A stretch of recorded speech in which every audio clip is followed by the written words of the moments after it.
Hi there, I'm Wendy McCallum, burnout and alcohol coach and wellness expert, and you're listening to Bite-Size Balance, where everyday extraordinary women share their stories, expertise, and wisdom, all in the name of lifting each other up and creating a better life by design. Whether it's wellness, career, relationships, food, alcohol, mindfulness, hormones, or parenting, we talk about all things women's balance. If your life looks great on paper, but it still feels like something's missing, you're in the right place. Welcome to Bite-Size Balance. Hello. I am recording this podcast on January 14th, 2022. And it just came to my attention that today is also my 4-year anniversary of becoming free from alcohol. And I'm mentioning that for a couple of reasons. I totally forgot about it and got a message from a really lovely, supportive friend of mine to say congratulations after I finished recording this episode with Ann. And it made me laugh because I had completely forgotten it, had slipped my mind.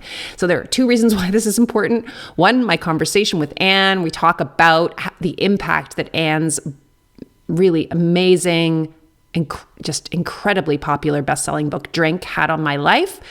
But 2, because what this shows is that it is possible to get so free from alcohol, to need it so little, to make it so small and insignificant in your life that you actually forget the anniversary of your own sobriety date, which is what happened to me today. I always say this, I would really never think about alcohol if it was not for the fact that I do this for a living and I get to interview amazing guests like Dowsett Johnston for my podcast. So without further ado, let me tell you a little bit about Ann. I know Ann very well now because I've had the absolute pleasure of getting to know her through writing, which is something that we talk about in this conversation. But I want to tell you a little bit about all of Ann's incredible accomplishments. So Ann Dowsett Johnston is an award-winning journalist and best-selling author turned psychotherapist.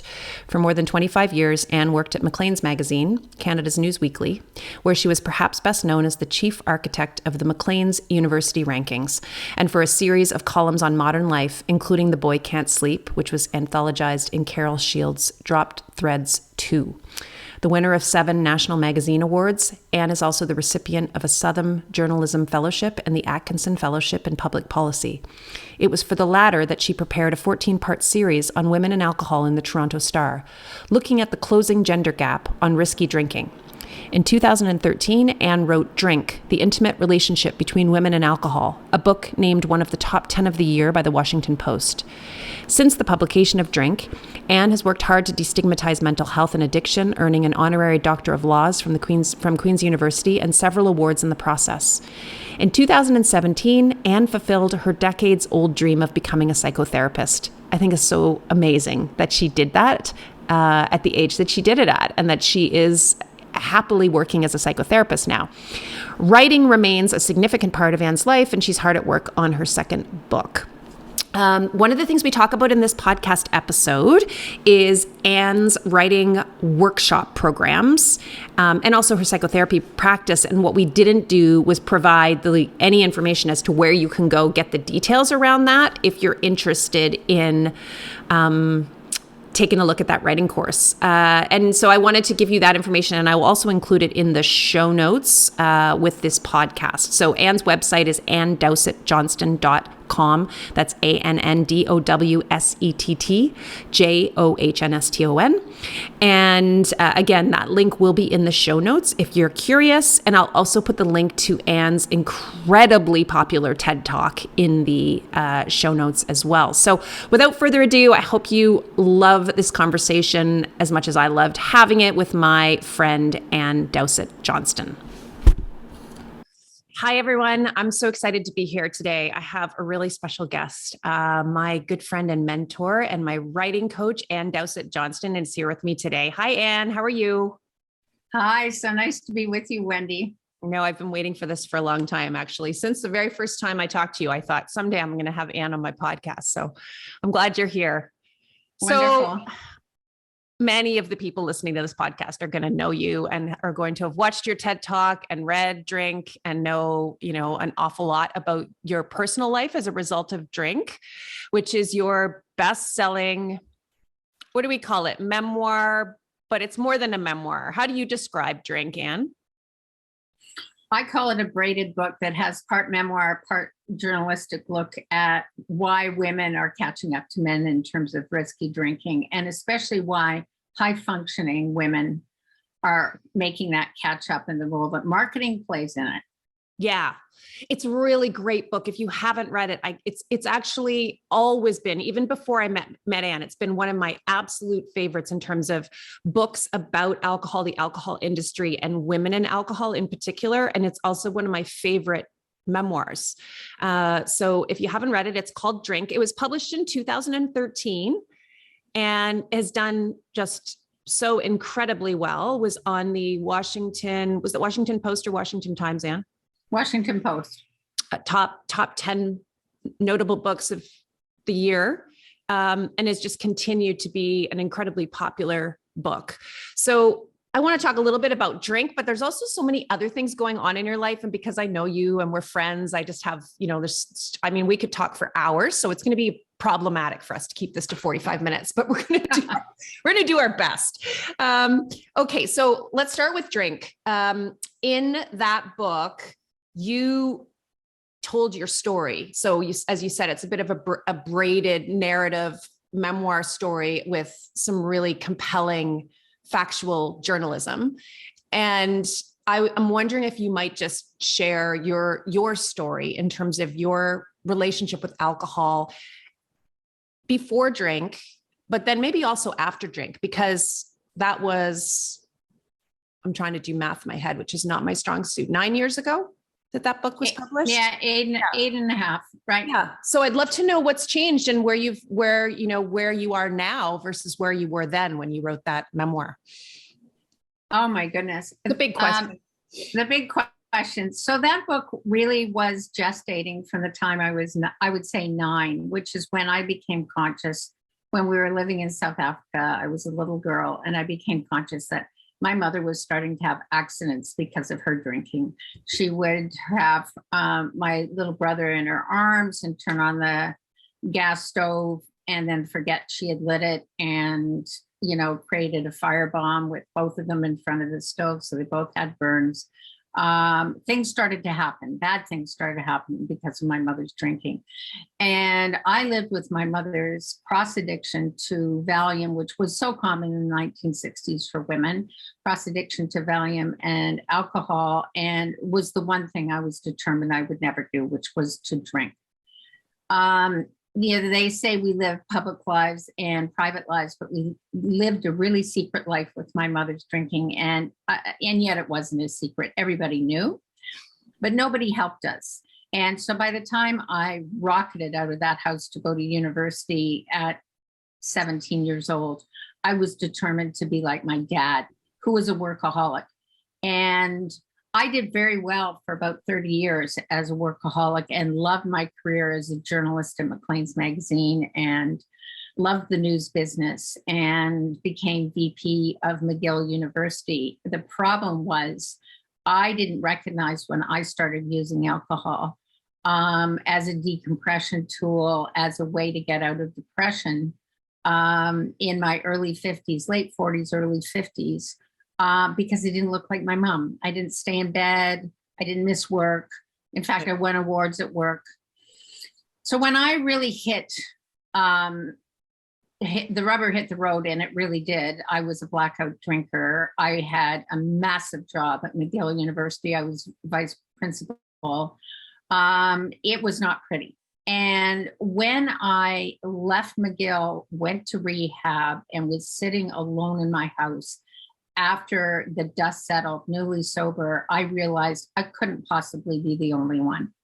And I began to click clippings and realized that I wasn't the only one. And Drink was born. Drink's an interesting book to look back at. And it's interesting because it turns 10 in a year and a half. And I think there's going to be a 10th anniversary issue. And what's fun about that is it ends where I am only a year and a half sober, and I am now 12 years sober, and a lot has happened. It charts, amongst other things, the a breakup of a 14-year relationship with a man called Jake McDonald, who was a true love of mine. And I can't stop in a store even getting dog food without someone saying, I just have one question. And I always say, no, he never called. They always want to know the same thing. Right. But what the book didn't explore, because I was quite new in recovery, was what long-term recovery looks like.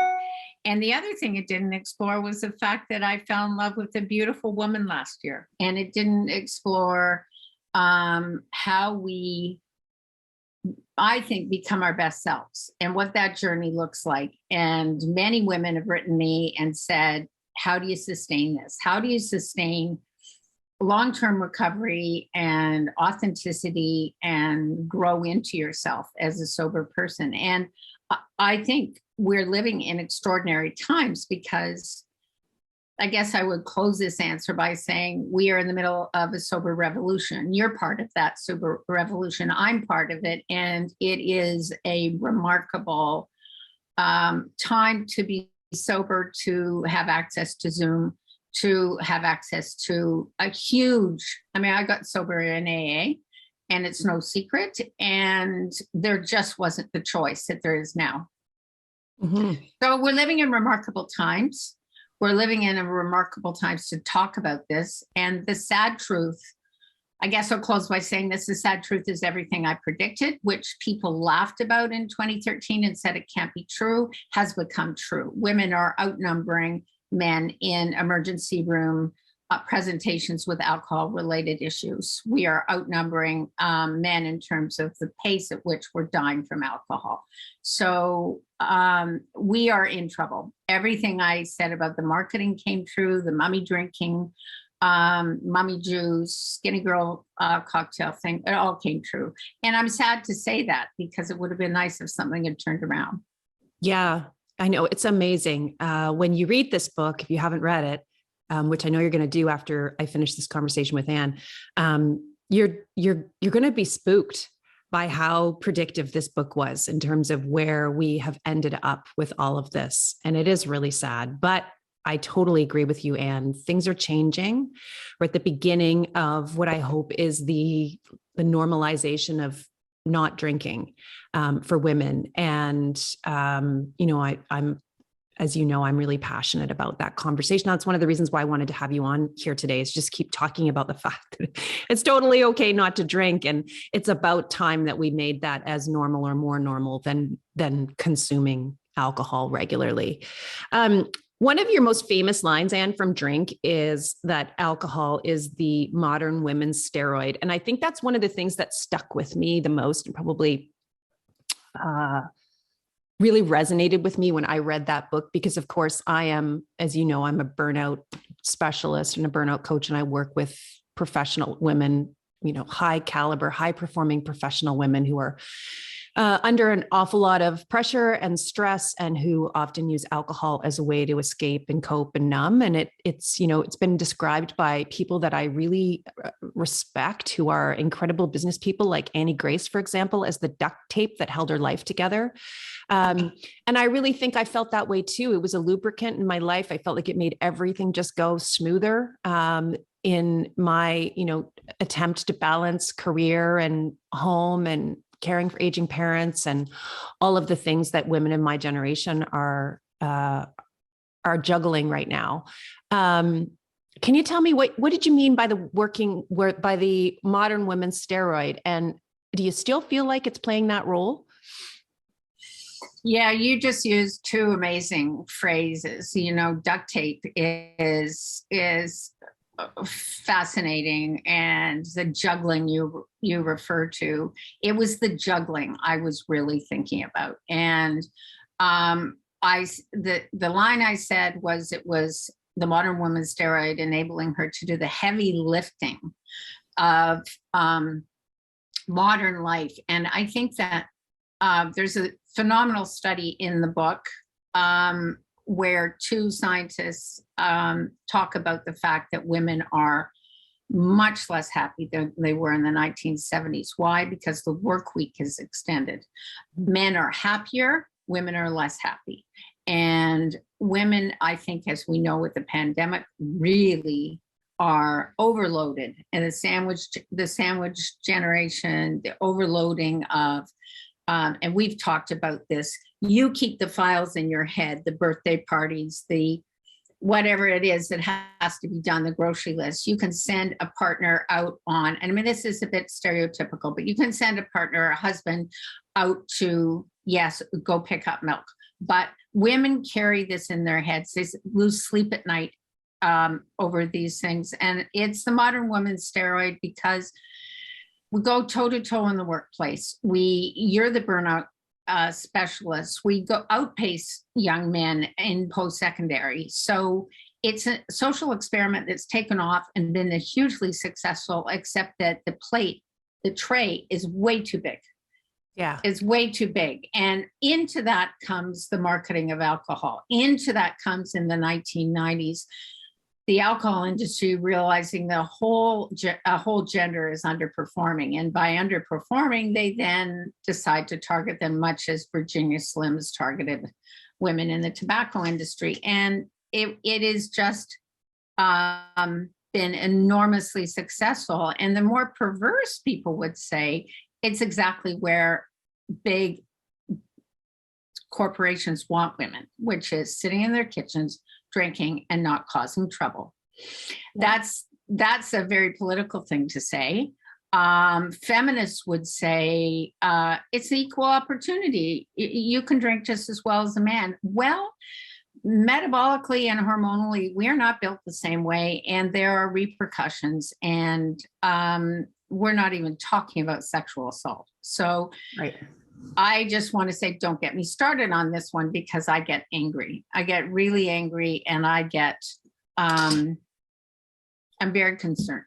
I'm very, very concerned about what's happening to women vis-a-vis cancer, vis-a-vis breast cancer, vis-a-vis the repercussions. I'm very worried for children with the numbers going up. And we've seen an enormous she-cession in the pandemic, which I think speaks to your issue, burnout, and the issue of office overload.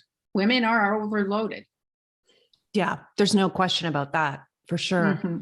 And when I think about this shift that's happened since the 1970s, I think that, and you and I've talked about this in the writing, some of the writing that I've been doing, and which we'll talk about in a bit. But I always see it as, I was kind of a child of that era, the 70s, when everyone was telling me that I could now do all the things that men were doing. So I was told I could go and I could choose and I could pick a career and I could do anything I wanted, and I was lucky and privileged in that I had the support at home and, the middle-class background. And it was actually possible for me to go to university and to kind of take what I wanted to take. And so I did. But and the truth is, like, I could do that. It was possible. However, what nobody was factoring in was the fact that while women were technically able now to do all of these things that men were doing, men were not doing all the things that women were doing. So the shift didn't happen with the men as well. So all of the women of my generation and generations after even got to this place where they were trying to juggle all of this stuff, but the men, and this is, I'm not picking on men here, it's just the way this worked. The men were not being taught and trained to pick up this other half of this. And so we ended up, like you say, with this plate that's just overloaded. And as I like to say, they told me that I could have it all, but not that in order to have it all, I'd have to do it all. Right.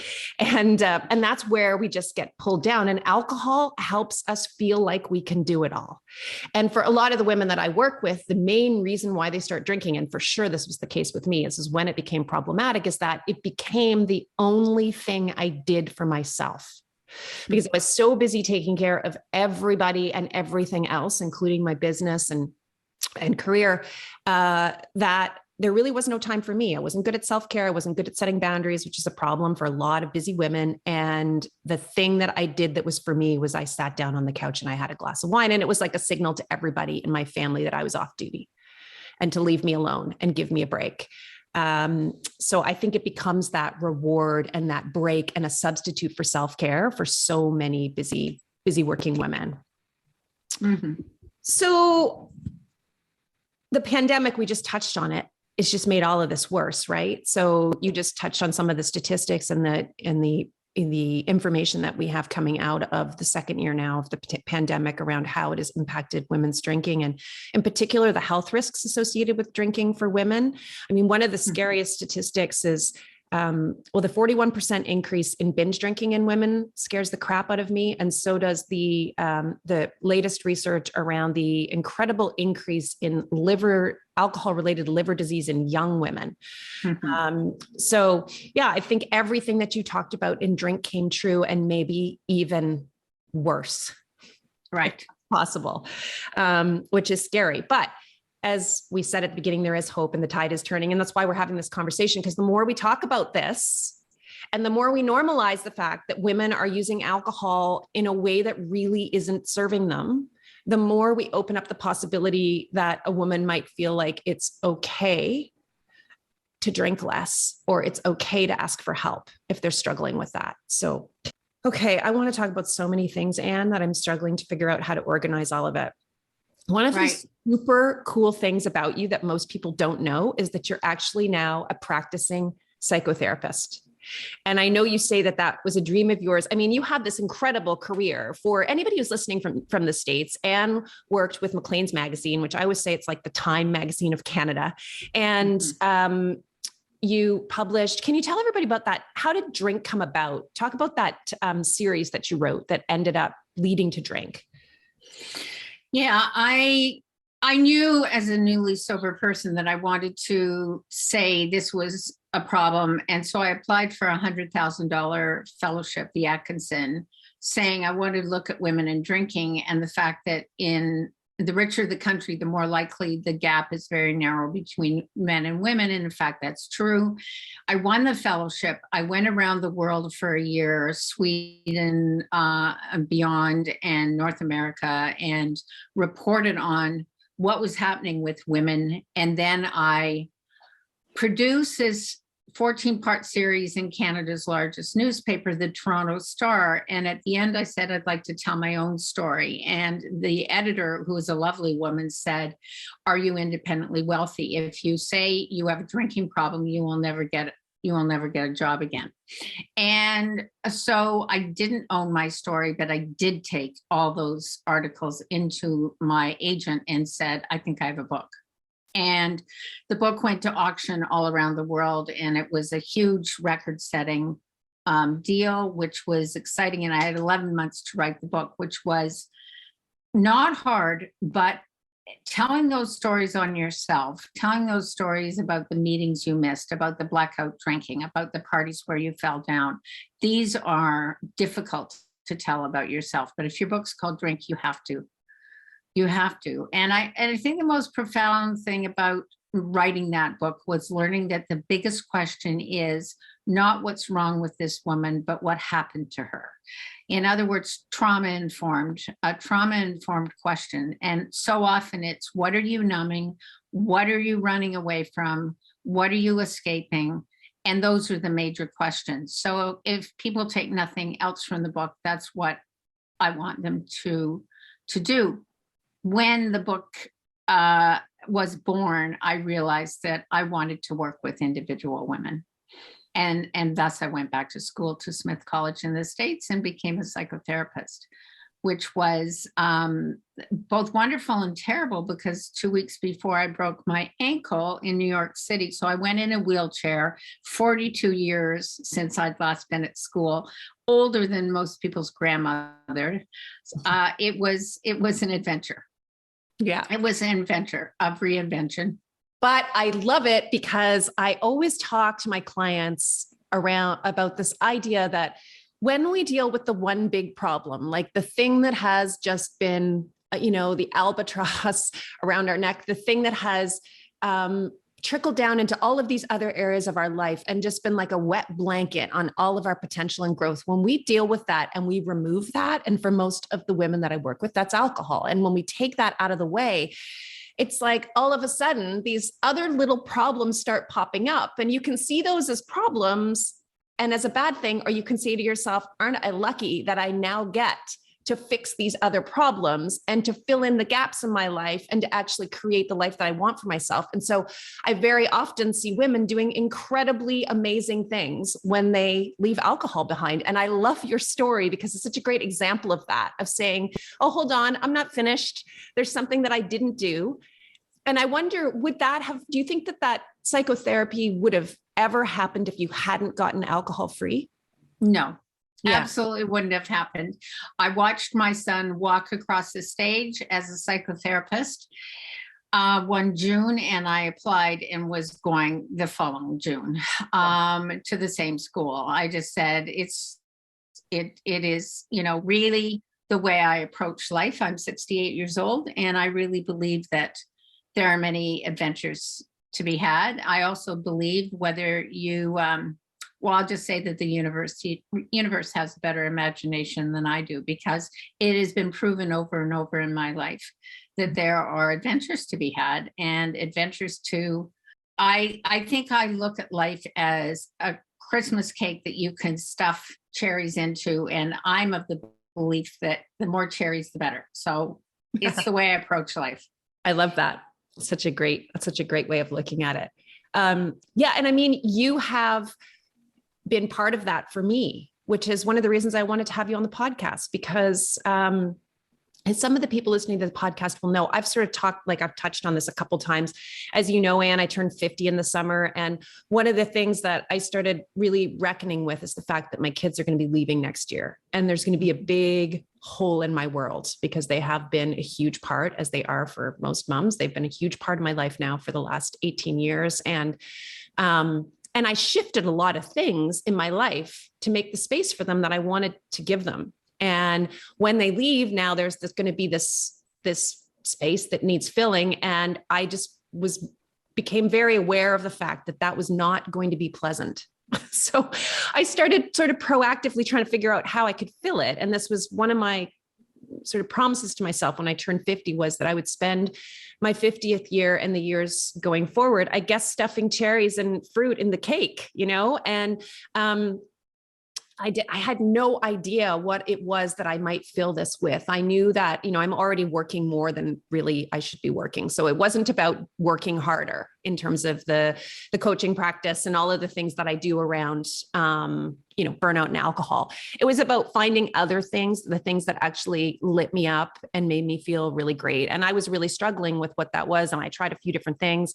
But I serendipitously, through a mutual friend of ours, came across your writing your recovery course, which is an 8-week course that you offer regularly. And as you know, I sort of signed up on a whim, and I really had no intention of even writing, which sounds crazy because, signing up for a writer's course, but I just thought, well, this will be something to do. And it'll give me a break every week for a couple of hours. And, maybe I'll learn something and hear some great writing and whatever. And then, the first couple of weeks, I'm going to admit, were very weird for me, because it has been 35 years since I wrote anything just for the sake of writing it, where it wasn't going to be marked or used to argue a point or for business purposes. And it was really strange for me to try to sit down and write something just for the sake of writing it. And I've never been a big journaler. And it's just, I was very, very out of practice. But as you know, I hope that course has completely changed my life and has led to me rediscovering a love of writing that I had when I was a kid. And it's just, I can see how it will fill in it might completely fill in that gap for me. I mean, I write all the time, and I don't have any time right now. So I can only imagine what'll happen when I actually have the time after they leave, but it's been life-changing for me. You want to tell everybody a little bit? I mean, I pump this course all the time. I have Ann is not paying me to say how great this course is, you guys. I just really, really love it. It's such a it's such a wonderful thing to sit with other people who are working their way through their own recovery. And before Ann tells you about the course, I do want to say recovery is not just about recovery from alcohol, right, Ann? So for me, I'm really not writing about alcohol. It's not the focus of what I write about. I'm writing about grief and becoming a mother and this intersection of midlife and burnout and a lot of the things that I talk about on this podcast. And the challenges and the struggles and the joys that I've had in my life. That's what I write about. And I think we're all in recovery from something. And, maybe I'm in a little bit of recovery from active motherhood right now. I don't know. But this course is really for anyone. So tell people about it, Ann, because I'm not going to do it justice. I spent years of wanting to be a writer, a published author. And so I had fun a year ago. I designed the course I would like to take, which meant I would like to know how to develop a writing practice, how to get a book to an agent, how to get a book published. I wanted to know that much. There were lots of writing courses that would help me develop the habit, but there weren't many that promised larger. I also wanted to create a sort of salon for women who love sharing their stories, however different, with one another, and could form a community. And so I launched it a year ago. We launch another two cohorts next week on the 18th of January. It is, I think, a hands-on. I'm very present in the course for 2 hours a week, answering questions, presenting material, and the community really evolves. The community is it's no more than 15 people, and the community gets very tight. And if you really gel, we go on to something called Writing Your Discovery, at which point people are really workshopping their stories. So we've got stories about recovering from eating disorders and from grief, as you say, and from substance use and health problems and so on and so forth. And it really took off. It really took off, and it's been so much fun. And I'm such a big believer that the opposite of addiction is community. I really believe that. And I believe that these courses have ended up, I was intending to be a psychotherapist, but these courses are actually as much fun as being a psychotherapist. And so I now have a bifurcated career. And in the spirit, as something that we haven't even talked about, in the spirit of community, I'm starting something with Javita Badlowska, who wrote Drunk Mom. I am starting something in April called Sobriety Wise, which is a series of talks, mostly by writers, for women in recovery who want, for lack of a better word, a book club of intellectual heft, with being fed wonderful material and being in a position to intersect and have interchanges with people like Holly Whitaker and Laura McCowan and people they may want to talk to, Javita, myself, Veronica Valley, a whole group of people, and beyond. So what the Zoom reality has offered is an opportunity for us to connect all around the world. And Writing Your Recovery has people from Norway, as you know, Mexico, across North America. We have people from England, and it is just so exciting. It puts a twinkle in my eye. Yeah, it's so much fun. And there's so much value in it from the perspective of someone who, if you are someone who wants to publish at some point, as Ann is well aware, never crossed my mind that I might ever publish anything. Still definitely not at the forefront of my plans, but something that certainly this course has opened my eyes to as a possibility. And I've learned so much about that. I mean, Ann had her agent come in and talk to us about the world of book publishing, which, you know, those of you who remember me from, I think actually it's my 6-year anniversary of my second book. It just popped up in my Facebook memories. I try not to think back to that period of time because, to be perfectly honest, it was hard to publish those 2 cookbooks that I published. It was not a fun experience for me. And I don't when it was obviously a completely different world than publishing either a memoir or something fictional. But I just had zero interest in any of this. So it was really interesting to hear your agent talk about the world of publishing nonfiction. I thought it was fascinating. And then you also had Holly Whitaker into our class to talk, which was very cool and a really, really intimate environment. So it's just fantastic. And I am going on to Writing Your Discovery. So I think we start that next weekend when we're recording this podcast. I think it's next week we start that. And I'm looking forward to that. And my group has actually been meeting in between the end of the first course and the start of Writing Your Discovery, because we just really enjoy getting together and sharing what we're working on. So it's been really cool for me. And I wanted to let everybody listening to this podcast know about this. I always say, like, if you think back to your childhood and you used to write, whether it was poems or short stories. I used to enter the writing contest at the public library every year. Like, if you did any of that, or you're somebody who went to the library and filled up your library bag and then went home and read all weekend, you're going to love this course. And you don't need to be a writer. You don't need to see yourself as a writer to join this course. That's the one thing I learned about. I was the absolute opposite of a writer when I started this course. So, and when this podcast airs, the January course will have already started. I presume there'll be another one in the spring. And if people go to your website, they'll be able to find the details on when the next workshop opens up.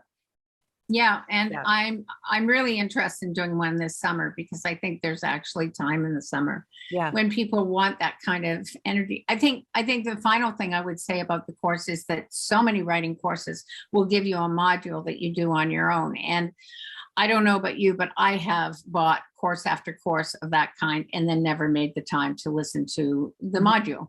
Yeah. And this course is so interactive that you must be there. You must be part of the group, and big magic happens. Big magic, to use the Liz Gilbert line, really does happen. And, bless Joan Didion's heart, she says we tell ourselves stories in order to live. And I believe that to be true. If we can make a narrative of our lives, we are that better equipped to understand what happened. Right. And so how does that connect for healing for you? So, I mean, how did writing Drink help you with your recovery? I often say, great question. I often say that I don't know what I really think about something till I put it through my so-called typewriter. That dates me. But it is true that there is a metabolizing that happens when you finger an incident, and more importantly, connect the dots between, in my case, a very self-conscious little girl that I was, and actually a relatively self-conscious and alert, sensitive writer, adult. And that was something that my self-consciousness was something that alcohol really helped, a social lubricant if I was heading into a party. So I think it helps us connect dots that we can't connect otherwise.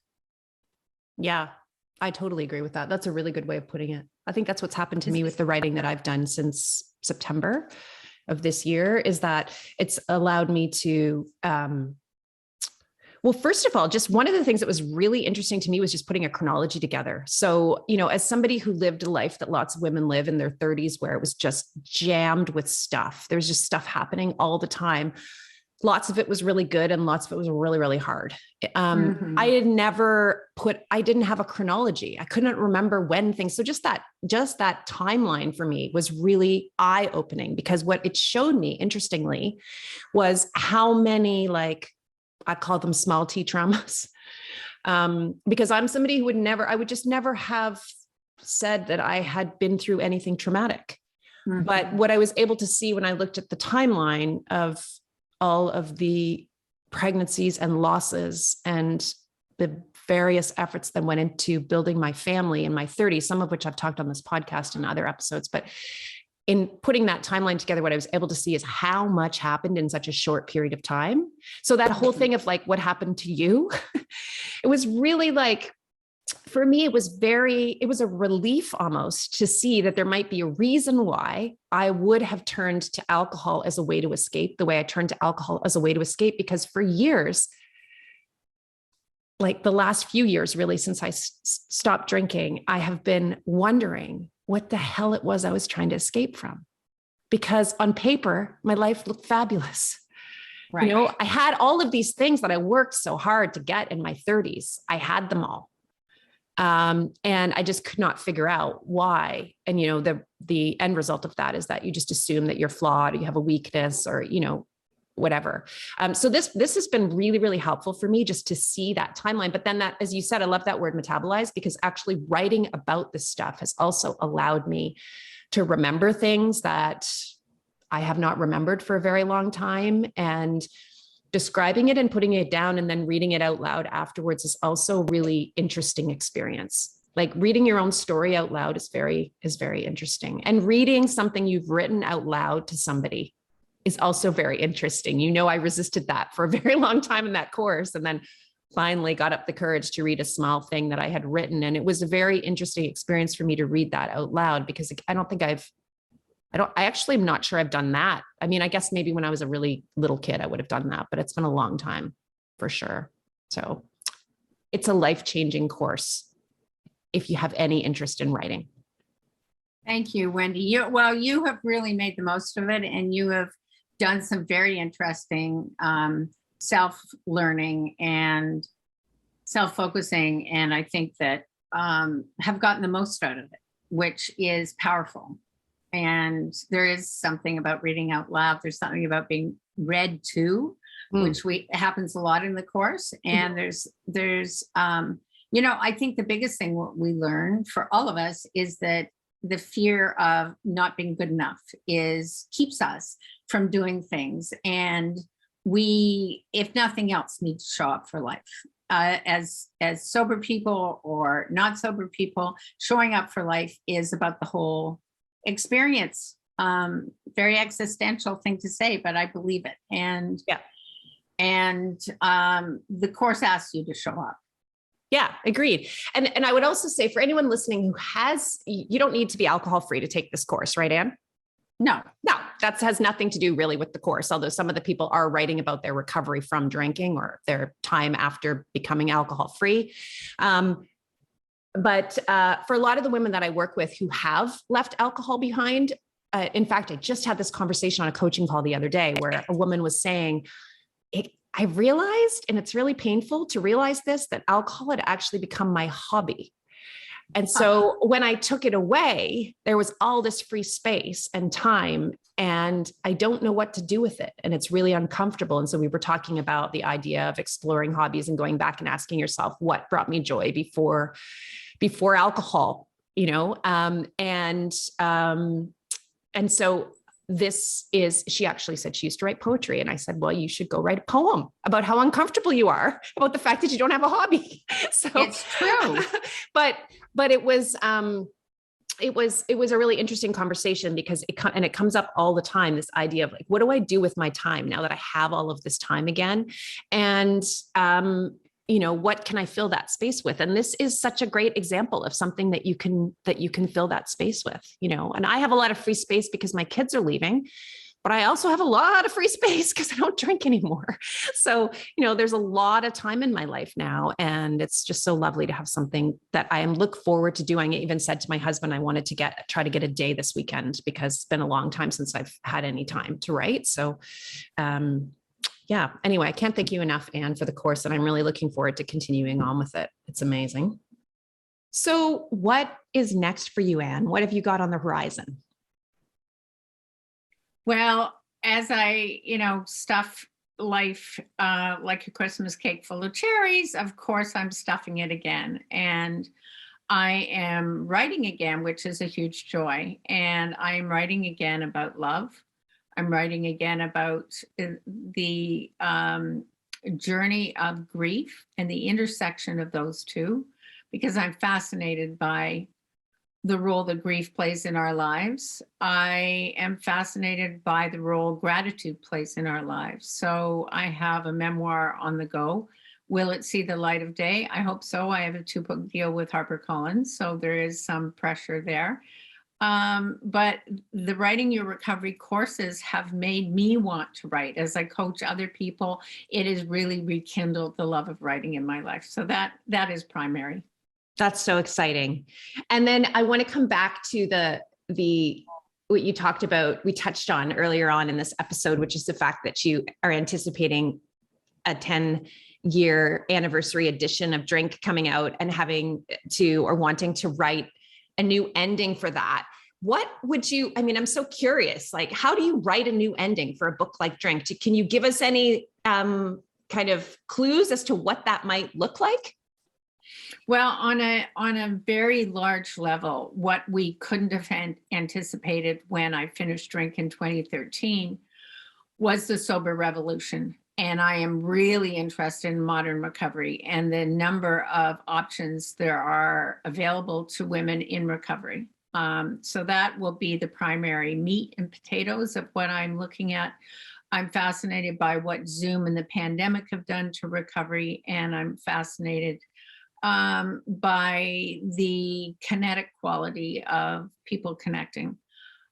I was in a church basement with bad coffee when I got sober, and there weren't options. So that would be number one. But on a personal level, as in the rest of Drink, I will braid in my memoir. And my memoir will include some more about my mother's drinking now that she is gone, and the great grief of her death, and my love for a beautiful woman, and that there had been something that came after Jake, and something that I think readers want to know. So I really look forward to this writing. Oh, I can't wait to read it. Thanks for sharing that, Ann. I live in an ageist culture. We all do. And that definitely writes off women after a certain age. And I have no intention of being part of that. So I intend to be reinventing myself for quite some time. And the written word is the way I care to do that. So in part, I want to be reading. One of the things that I was very quiet about, but it's true, is that I could never go to bed and read when I was drinking. I'd had, and it was a huge loss. And reading has become a big part of my life again, which is a treasure. And I have a new memoir called Lost and Found that came out this week on my bedside table, and I'm in heaven. Oh, that's amazing. I have actually said that before. It's the one that is one of the unexpected gifts of going alcohol free for me, is being able to read at night. That has changed. Right. That has changed so much for me. I did not realize how little I was reading when I was drinking. I would read the same 5 pages over and over every night and then just turn the light off and go to sleep. Right. I was just saying to my husband, over the last 2 weeks, I've read 13 books. Oh my goodness. Yeah. Really? Well, I got a new Kobo and then I couldn't stop, because you can download, every time you finish a book, you can download a new book. So I couldn't stop. So now I'm going to put Lost and Found on my list. I don't know what that's about, but if you like it, then I'm probably going to like it too. So I'll put it looks yummy. It's a memoir. It looks yummy. Good. Okay. Last question, Ann, is going back. So if you have not watched Ann's TED Talk, it's been viewed now over what, Ann? 1.3 million. Yeah. Which is incredible. It's such a powerful talk. I watched it before I bought Drink. It's the reason I bought Drink. For me, watching you do that TED Talk was like watching myself. When I was listening to what you were saying, and I was like, okay, this is me. I get like it really got me. So I really encourage you, if you haven't watched Ann's TED Talk, to go watch Ann's TED Talk. And then also to read Drink. But the question I wanted to end with, Ann, is what's the solution, do you think? So the problem that was identified in Drink, now that we're talking about it, all of these years later, and we're still where we are, we're worse. Mm-hmm. Everything that you predicted pretty much has come true. Mm-hmm. Where do we go from here? How do we change this? I mean, it's a huge question, I know, but I'm just curious. I mean, it's something I think about and talk about all the time. I've done a lot of speaking on campuses, and with the trickle down notion that if you spoke on campuses, if you got women, especially young women, really riled up and say, you're, the target of the market. And very unsuccessful. Young women say, you drank, I'm going to drink. This is my time. So that doesn't work. In 2011, we had low risk drinking guidelines come out in Canada. And I have argued that you know how to count calories. You should know how to count your drinks. That doesn't work. We have a huge problem with an industry that has basically a culture that's basically saying, this is how you relax, celebrate, and reward. And how do you undo that messaging? How do you undo that messaging? It's a legal drug. Almost 80% of people in North America drink, if they can, over the age of 15. So really, it's a true problem. Most people say, I pay my taxes. I'm a good parent. I do my work. Don't tell me what to do on a Friday or Saturday night. Mm-hmm. Friday and Saturday night isn't the issue. The issue is the every night drinking. Right. And so I think the biggest positive thing we can say is for those who know they're in trouble, there's the Luckiest Club, there is Ola Sober, there is a person like you, Wendy, to offer coaching. There is Annie Grace. There are options. There's Holly Whitaker. There are options that didn't exist before, and it was a desert. I remember being in rehab in 2008 and trying to start a Women for Sobriety group, and nobody was interested. There is Great Quit Lit. So there are options and there are voices. And I would like to say we live in an alcoholic culture. We're going to turn it around. I just don't believe it. I don't believe it. I don't believe we can. I believe the messaging is strong. And the only thing that has emerged is that we have recovery options that are accessible and different, and people have choices. Yeah, no, I agree with all of that. I do see the tide slowly turning. I don't know if you caught it, but there was a piece on the National a couple of days ago that was really quite direct about the role of alcohol marketing in drinking rates, but also the complete lack of information that Canadians have anyway around the link between alcohol and some of the cancers out there, especially breast cancer. And it was very direct, which I thought was it was kind of a revelatory for me, because you don't see that very often. And, there have been other pieces coming out over the course. I really think, like, if there's any silver lining in the increase in drinking in the pandemic, is that there's also been an increase in the discussion about the increase of drinking. And so my real hope here is that, alcohol is the new cigarette. However, we know how long it took with cigarettes, and I can see that it's going to take a long time with alcohol. So I am just committed to doing everything that I can to talk about this topic and to keep this conversation going and to normalize the idea that you simply don't have to drink, and also to normalize the idea that you can do everything without alcohol and have the absolute best life. And you don't need permission to drink less. You don't need a label to drink less. You don't need to be an alcoholic or be objectively problematic in your drinking to decide that it's not serving you anymore. And also, it's okay if it's still hard to change your drinking habits, even if you don't identify as a problematic drinker. And that's because alcohol is incredibly addictive and really problematic. Yes. And it's hard to untangle all of it. And, those habits and the conditioning that we have had over the course of our lives from the alcohol industry and the media around alcohol takes a while to unravel and unwrap and come back from. So, Anne, this has been so fun. I loved it, Wendy. I love talking to you. I'm probably going to have you back again because I feel like I can, Wonderful. I feel like you won't say no to me. Maybe I'm wrong, but I love talking to you. And I really, I'm just so happy about just the impact that you have had on my life, first through drink, and the impact that had on me, which led to me in large part changing my relationship with alcohol and becoming alcohol free, giving me permission to do that, allowing me to feel like I'm not alone in this and there's actually an explanation for it. was incredible. And now the secondary impact, which I think actually might be even more powerful, is encouraging me to keep writing, which has it's just been an amazing experience for me. So I can't thank you enough. And I really appreciate you taking the time out of your busy schedule to come and talk to me today on the podcast. Thank you so much, Ann. Thank you, Wendy. Keep writing. I will. Have a great day. You too. You've been listening to Bite Size Balance with your host, Wendy McCallum. As a certified Naked Mind coach, I help busy women like you find freedom from alcohol.